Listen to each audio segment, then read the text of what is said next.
Law of equivalent exchange. What is the law of equivalent exchange? The law of equivalent exchange is that the world is just an exchange of energy. Everything we do, no matter the breath we take, the ocean and the water, animals breathing, it's all exchanges of energy. Once we realize that, we can see that the law of equivalent exchange can transmute bad to good, negative things into positive things, because it's just an exchange of energy. The law of equivalent exchange is the law that can bring your life from misery into prosperity, but you have to see the action in everything you do. So if you are operating in a bubble of lack, you're holding on to lack, you believe in lack, you are lack. You're over here wanting happiness. You want happiness, but you're vibrating here. If the world's only gonna give you what you are, so if you're vibrating at a state of lack, what do you think the world's gonna give you? Lack. You can't say, I am lack, but hey, I want a little bit of this happiness. It was a story that I've seen. There's this person, he's choosing between God and the devil, and he's in this open field. In the middle of the field is a fence. He jumps on the fence, it's like, oh, I want some of you, God, I want some of you, the devil. And he's like, I'm just gonna sit on the fence. It turns dark. He gets sucked up. Pause. Next minute, it's the devil. He says the fence was created by me. The whole story just says that the separation comes from you. Problems come from you. Our default state is success, but we have the choice to believe in lack. We have the choice to choose these negative thoughts. That's kind of the game of life. You have to transmute it into happiness. But you have to first understand you can't be operating from a state of lack and want happiness. You can't have actions, thoughts, and beliefs of lack if you want happiness, because the law of equivalent exchange is not going to honor that. It's only going to honor what you are. It's not going to feel sorry for you and be like, hey, you want all this happiness, but let me just give you this happiness. It's not going to give you the happiness if you're feeling the lack. That's how the world works. It's just energy. It's not to be morbid. It's like we have to align ourselves to the laws and respect it. Just like we have the laws of gravity, we have to respect these laws the same way. Next law, law of abundance. There's abundance out there for everybody. There's a surplus of things for everybody. There's a surplus of opportunities for yourself. You have to put yourself in the situation. The law of abundance basically says that in this life, you have a birthright to abundance. You have a birthright to riches. You have the birthright to success, to wealth, to anything you want. The law of abundance is basically saying, hey, look at the abundance of trees that God has made. This is proof that you're one with that, and that abundance is your birthright as well. There's abundance of trees, abundance of people out here. Just think about the abundance of the ocean, the abundance of apples. That's how the world is. So we have to understand that we have that birthright abundance just like nature. Karmic cycles. Now this one gets a little deep. This can be expressed from family trauma, from slavery, from program notions from older people in your family. What karmic cycles are, it's just repetitive cycles. The world is going to keep giving you the same cycle until you learn the test. It's not going to ever give you anything you don't deserve. You have to pass the test over and over and show that you're steady in that energy where you don't fluctuate back to get to that new step. So karmic cycles are cycles that we've created for ourselves, that family members have created. It could be DNA. Some people have it worse than others. Karmic cycles, you have to realize how they work. They work in accordance to you. They know that it's going to repeat the same cycle. It's going to give you the same event. It might give you the same person in a different body. It may give you a different manager and a different job. Like it's a new level, new devil. When you get to a new level, it's still the same problem, it's just a different problem. It looks at you a little different. So karmic cycles are really to be watched out for because they sneak up on you and they have energy to them and they'll do anything to get it. All right, next law.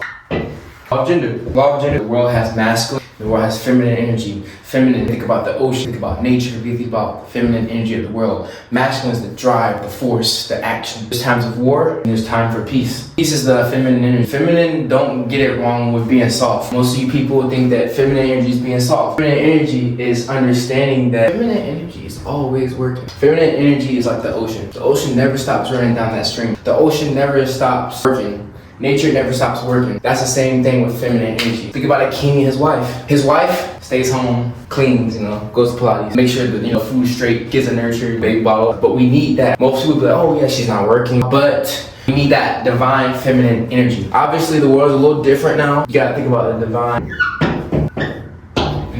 masculine, divine feminine. You guys heard yin and yang, balances to everything. You have to understand both sides of the coin. The mistake people make with this law is that they focus too much on neglecting that. Or for y'all girls watching this, y'all focus too much on and don't Understanding it's a balance. Understanding that you have to intertwine the two. A man too much in his masculine comes off as aggressive, comes off as cocky, comes off as very macho and kind of overbearing. That scares a girl sometimes. Not knowing that if he taps into his feminine energy, he'll learn how to receive that energy. He'll learn how to cultivate a woman's feeling. Doing all those things most people don't know about. But you're neglecting the feminine part of yourself. And you're actually doing yourself a disservice because you're not tapping into the whole circle. You're working with only the masculine. Only the masculine is going to keep perpetuating if you don't understand the feminine. If you're so much in your masculine, when feminine pops up, you'll not know how to deal with it. Same with the girls. Y'all too feminine, y'all won't understand how masculine pop up. So it's just about exchange, all about balance and understanding how everything works.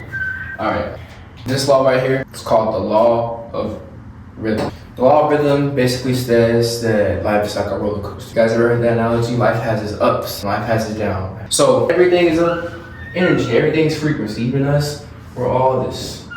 So when we understand that life is a rhythm, when we have our quote unquote good times and we have our bad times, we have to be in the middle of all that. This line represents being steadfast. This line represents being unmovable. This line represents being unshakable. This line, unchanging. This is how we should be. No matter the course of life's events, the ups and downs. Not saying you shouldn't have any soul, not be chalant. It's saying that you need to understand that there's highs, there's good points, but don't let the good points get you the best. And then there's down points. And that's saying don't let the down points get you the best either. You have to have that God's eye perspective, that unison to be able to discern the good and the bad and understand that it's one. Don't let your highs be too high and don't let your lows be too low because they are temporary. Another key aspect. The longer you are in this ego state of on this high, the bigger the fall. Rhythm compensates. The more the pendulum swings to the left, the equal it swings to the right. So rhythm compensates. So you put out this energy, eventually it's going to come back here. No matter the time of the year, it's going to come back here because it's just an exchange of energy. I don't make the rules. That's just how it is. Don't let your highs get the best of you. Let's say somebody's batting and they have like 100% batting average their whole life and they get cocky. And then they realize that one day when they mess up, they feel bad about themselves. They drop down to here and they feel shame, guilt, fear, anger because they're not living up to the perfection. That's where we get messed up at because we think that this high is everything. It's not. We have to actually operate the same in this high as we do in this low. There's a quote by an ancient Buddhist and he says, the wise are the same in pleasure and pain. You gotta be this line. You have to understand that don't let your highs make you get this ego and this pride. And don't let your lows make you feel like that you'll never ever get to the top. Sometimes when you're low, it actually means that because like I said, rhythm compensates. It's about what you do in that low moment because guess what? It's gonna eventually get back high. If anybody knows about stocks, anybody know what a bullish market is? Bullish market is gonna go up no matter what. No matter if it has it's a uptrend. So no matter if it goes down, go up, go down, it's still going up. It's the most important part about it. This law is the law of correspondence. This law is basically saying your internal is a big magnet to the external. Your internal is a microcosm of the macrocosm. So basically the law of correspondence says as above, so below, on earth as is in heaven, as within, so without. The world can only give you what you are. It's going to directly reflect that in the outer world. The relationship between the inside and the outside is when we look at our outside life and we see the problems, we have to go back in the inside and check ourselves first before we see on the outside what's wrong. That's the most important part. If we understand that the energy that we are operating on earth as in heaven, the energy that we have within is the same energy without, we have to clean up our energy and take care of our energy to reflect what we want. The cause is the mind. The effect is reality. And just like I said before with the law of rhythm, in this, you can realize how to clean up your energy. I'm gonna show you how to do that. If you understand that the effect in your reality you don't want. So let's say the effect in your reality is lack. The effect in your reality is anger. The effect in your reality is fear. The cause is the mind, remember. The effect is reality. You're looking in your reality right now and you're seeing lack, anger, and fear. You have to understand that these are all byproducts of you. So that means in the mind, somewhere, somehow, you're operating from a causal standpoint of lack. You're operating from a causal point of anger, from a causal point of fear. So honestly, this is about cleaning up our energy. Understanding that this is the most important thing, which you feed your mind into. This is the most important thing. It has a direct correlation to the effect of your reality that you see. So if you're seeing anger, if you're seeing lack, if you're seeing fear, if you're seeing disappointment in your reality, it's because you're generating those emotions with your mind. If you generate emotions of, if you want positive results, change this area. You want good health. You want abundance. You want love. Since the outside is a reflection of the inside, you have to look at the inside and see where to clean up. So if you want health, abundance, love, or anything else, you have to understand, you have to generate those with your mind. Because it's the cause and effect. That's the law of cause and effect right there. You have to cause the cause to the effect. You can't change an effect with changing an effect. You can't get more love by focusing on love. You have to become love and love comes to you. That's why I say the law of cause and effect. This is also tied in with the law of attraction, which we're going to get into next. Cause is your mind. Cause is you. Not anything else. Not reality. Not nothing out. It's you. Once you understand that, hey, I want health. Hey, I want abundance. Hey, I want love. Let me operate from health. Let me generate feelings of being abundant before the world actually shows me. And let me generate love for myself. Let me meditate. Let me go on a walk by myself. Let me tell myself I love myself. Tell yourself affirmations. Do whatever. That self-love is going to be reflected with people loving you in reality. People are going to want to come up to you. People are going to come and talk to you. What I get a lot is people like to say that you look like somebody. Or people like to come up to you, talk to you, and just want to be around you. When you love yourself, other people have to spend time with themselves. So it's all about changing yourself. If you want somebody to love you, you got to love yourself. I'm sorry. I need to be perspective to you, but you can't keep chasing these things. Because you chase these things, you get burnt out. Whatever you chase, it runs from you. Last law. The law of attraction. That's the most worldly known. There's a book by Rhonda Byrne called The Secret. There's the Master Key System by Charles F. Handel, and it talks about the law of attraction. And why it's talked about so widely is literally our magic, but it's our default magic. So the law of attraction states that you only can attract what you are. You have to attract it from a standpoint of, like I said before, being.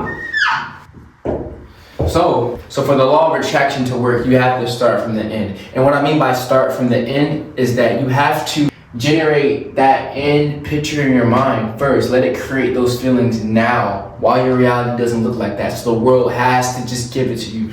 That's why it's called the law of attraction. This is our God-given gift. It's our default. What the world doesn't want you to know. But it's about being it, being your desired result first so you can get it on earth. See that your being has to match up with your desired result for it to become on earth. And that's the law of attraction 101. That's how it's always worked. The law of attraction, it's like the law of gravity. It doesn't care. It's always acting. It acts for you, and if you're being negative, it acts for you if you're being positive. So thank you guys for watching this video.